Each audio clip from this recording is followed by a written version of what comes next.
국회 입법데이트의 이익선입니다. 오늘 서로 다른 두 가지 개정안을 살펴보고자 합니다. 먼저 원자력 안전법 그리고 이 지방대학 및 지역균형 인재 육성법 각각의 개정안인데요. 두 개정안을 대표 발의하셨습니다. 새정치민주연합 조경태 의원 모셨습니다. 의원님 어서 오십시오. 네, 안녕하십니까. 네, 반갑습니다. 국정감사 후에 첫 번째로 입법데이트 의원님 모시게 되었습니다. 네, 네. 영광입니다. 많이 바쁘셨죠? 네, 예, 네. 19대 국회 이 마지막 국정감사 의원님께서 특별히 관심을 두셨던 사안은 어떤 것이었는지 네. 그 감사를 마치신 소감과 함께 여쭤보고자 합니다.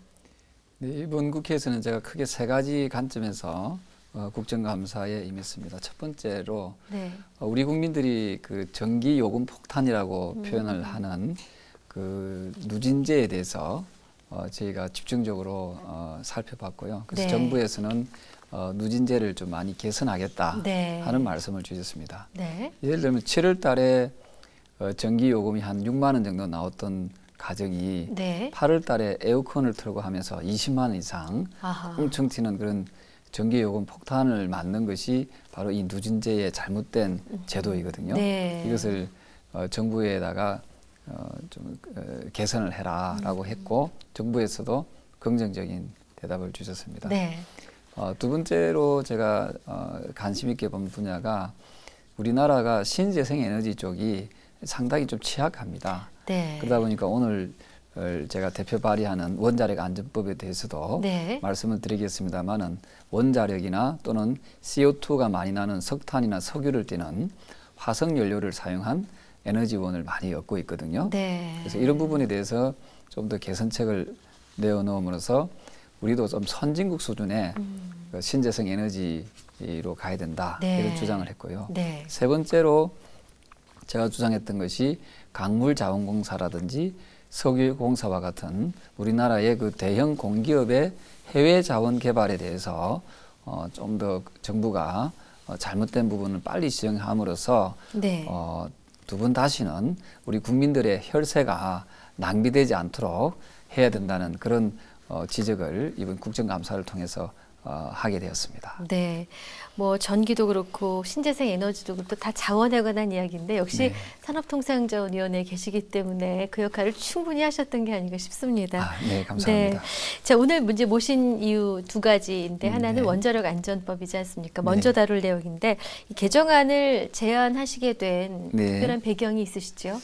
사실은 그 OECD 이 원자력 기구 NEA라고 합니다. 네. 여기 소속의 그 방사성 폐기물 위원회에서 작년에 어떤 성명을 냈는가 하면은 방사성 폐기물에 관한 그 기록을 미래 세대들이 충분히 알아볼 수 있도록 네네. 기록으로 잘 남겨야 된다는 그런 주장을 했거든요. 네. 그 주장의 이면에는 미래 세대에 대해서 우리 원자력, 방사능, 네. 폐기물에 대한 그 안정성을 좀 더 확보해야 된다 예, 예. 하는 그런 지적이 저는 매우 공감을 하게 되었고 예, 예. 그래서 우리나라에는 이게 아직까지 미비합니다. 아. 미흡한 부분을 법적으로 개선하기 위해서 개정안을 내게 되었습니다. NEA에서 이런 것을 제안했다라는 건 잘하는 곳도 있지만 아직 잘하지 못한 나라들이 있기 때문에 이렇게 해보자라는 것이었겠죠. 사실은 우리 국민들께서도 이 방사능 폐기물에 대해서 네. 반신반의하는 경우들이 있습니다. 아마 사회자분께서도 그런 부분에 대해서 잘 이해 못하는 부분이 있잖아요. 그럼요. 네.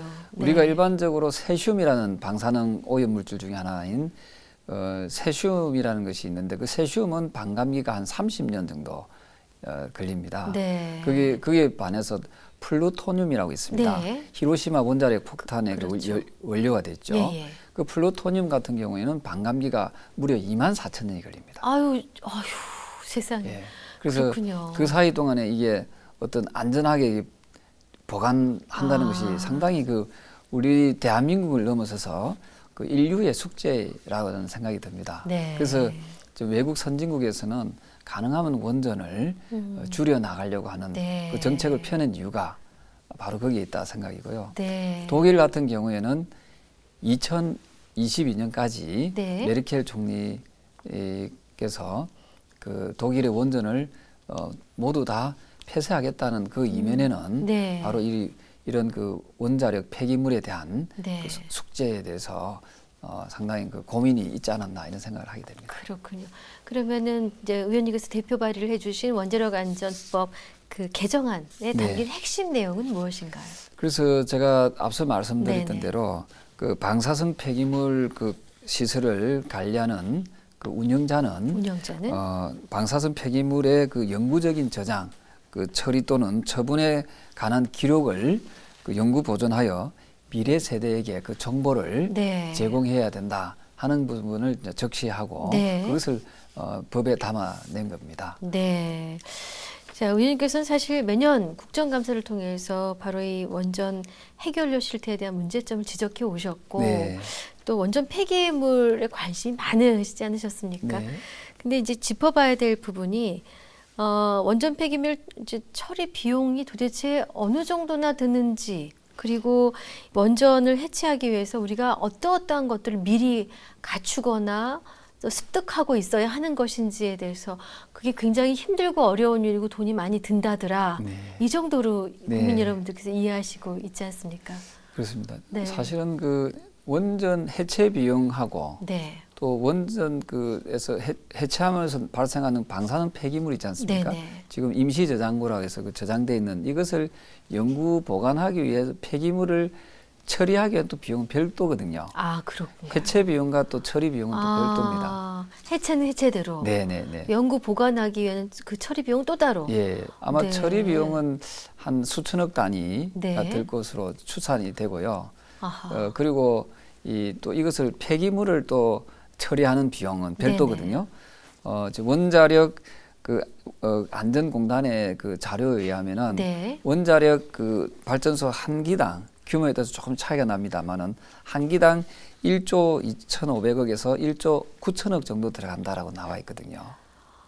해체하고 처리하는데 예, 드는 해체 비용이. 비용과 별도입니다. 아, 별죠. 처리 네네, 비용만 처리 비용만. 그 폐기물 처리 비용만. 한 기당 1조가 네, 넘어요. 1조가 넘어갑니다. 한 약 2조 정도 들어가는 걸로. 짓는 비용하고 예, 별 차이가 없을 그렇습니다. 것만 같은데. 그래서 예. 근데 그것도 저는 영구적인 그 처리 비용이 아니다라는 아니고. 생각입니다. 조금 전에 말씀드렸던 플루토늄 같은 경우에는 반감기가 무려 24,000년 정도 걸리기 그러니까 때문에 무해해질 때까지가 24,000년 그렇습니다. 정도. 그러면은 그 처리 비용은 끊임없이 우리 미래 세대에 대한 부담으로 작용할 수밖에 없다는 거죠. 그래서 우리 이 나라도 이제는 원전 그 지상주의에서 벗어나서 가능하면은 자연 에너지, 즉 태양광이나 또는 네. 뭐 풍력이나 또는 그 지열이나 또는 제3의 에너지원을 찾아내는데 신재생 에너지를 계속해서 극대화시켜 나가는데 좀 더 노력을 해야 된다는 생각을 합니다.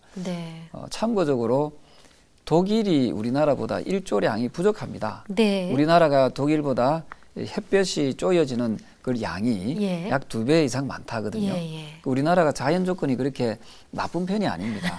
네. 근데 독일 같은 경우에는 태양광에 투자는 신재생에 투자하는 것이 세계적으로 탑 그 1위 또는 2위를 달리거든요. 네. 그만큼 신재생 에너지에 대한 그 의지가 매우 강한 나라가 독일입니다. 네. 그래서 우리나라도 독일처럼 이제는 좀 위험한 네. 그 안전적으로 좀 봤을 때 위험하고 네. 또 뭐 수백 년 또는 수만 년 걸릴 수 있는 이 원자력 폐기물을 처리하려고 하는 데서 그런 고통에서 벗어나서. 그런 어려움에서 벗어나서 네. 좀 더 자연 친화적인 안정성이 확보되어 있는 그런 에너지원을 찾는 것이 중요하다는 생각을 하게 됩니다. 그렇군요.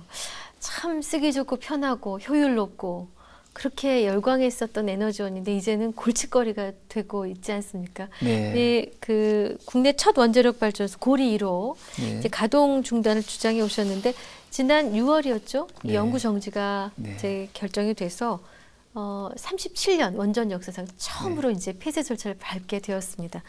원자력 에너지에 대한 의원님의 그 평소의 소신 또 이 자리를 빌어서 시청자 여러분께 네. 이것만은 내가 진짜 꼭 좀 말씀드리고 싶다 하는 대목이 있다면 알려주십시오. 어떤 의미에서 그 원자력이라는 그에서 나오는 그 에너지원이 국민들께는 이게 아주 손쉽고 네. 또 값싸게 느껴질 수도 있지만은 네.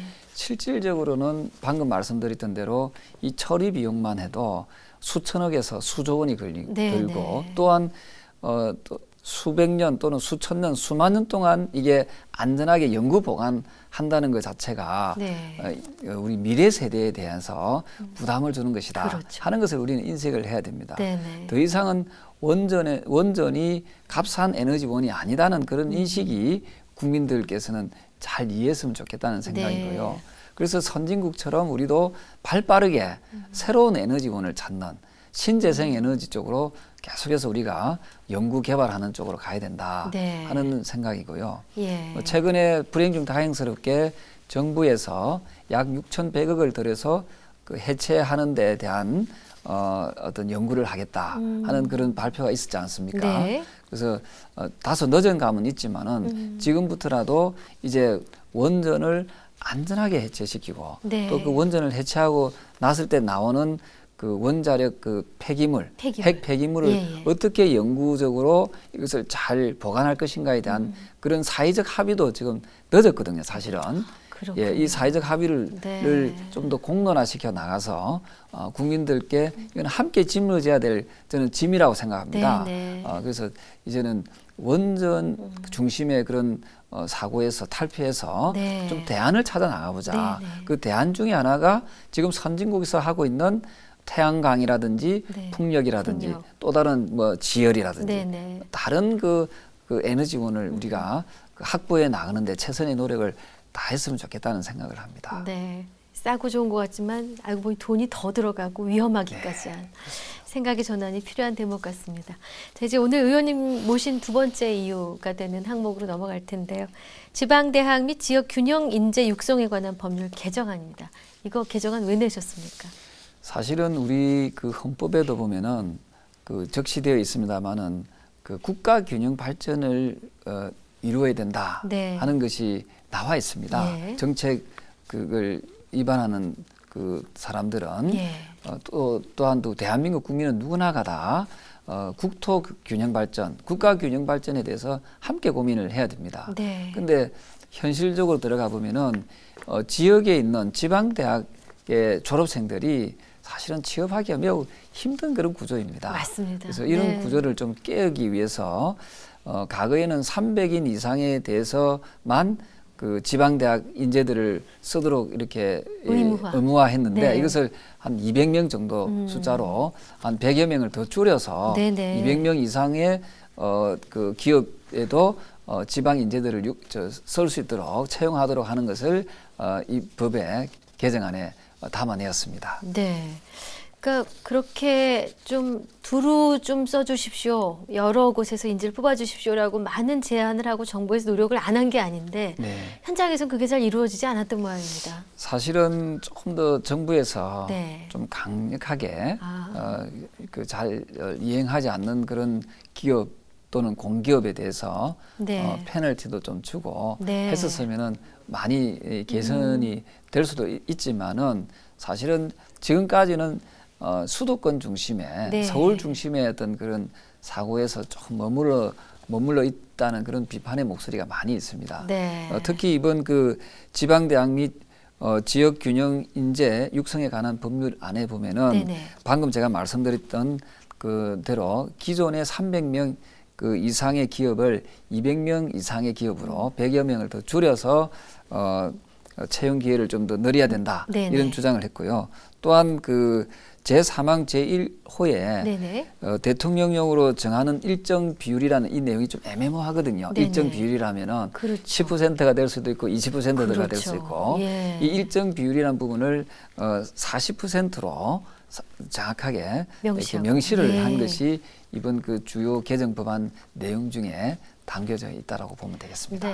일단 뭐 개정안의 내용이야 어떤 분이 들으시면 이것을 마다하시겠습니까? 다 맞는 말씀이고 필요하다는 데는 공감하시겠지만 막상 기업의 입장에서는 또 자기들끼리 좀 어려움도 있을 것 같고 조금 이거 과하지 않냐 조금만 좀 줄여달라 그럴 수도 있을 것 같고 혹시 이견은 없는지 사실은 통과 전망도 궁금해서요. 사실은 그 40%라고 한 것은 그 적으면 적을다고 할 수 있지만 또 어떤 의미에서 많을 수도 있지 않습니까? 그럴 절반에 수도 있죠. 가까운 예, 수치니까.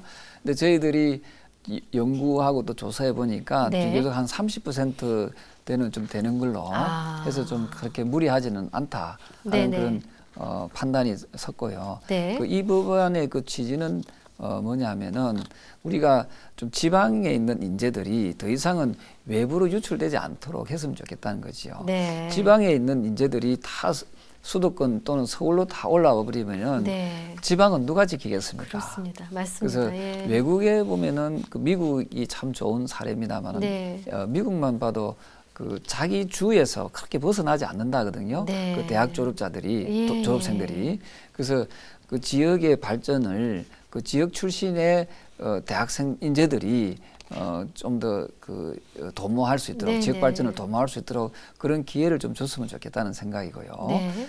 결국은 그 지역이 발전하느냐 발전하지 않느냐는 것은 일자리가 좋은 일자리가 많이 있느냐 없느냐의 어떤 그 차이인 것 같습니다. 그래서 좋은 일자리를 지방에서 많이 생산해내고 그 좋은 일자리를 지방에 있는 인재들이 많이 취업을 하게 된다면은 네. 저는 악순환의 고리도 저는 어느 정도 끊어낼 수 있지 않을까 하는 생각을 네. 하게 됩니다. 네, 좋은 결과 있으시길 바라겠습니다. 네. 의원님 가시기 전에 하나 더 여쭈려고 준비하던 질문이 있습니다. 2016년 1차 시험을 마지막으로 이제 폐지될 사법 시험을 두고 이거를 존치시키자라는 얘기들도 많이 있지 않습니까? 야당 의원으로서는 처음으로 이 사법시험 존치 입법 계획을 밝혀서 관심을 끌으셨어요.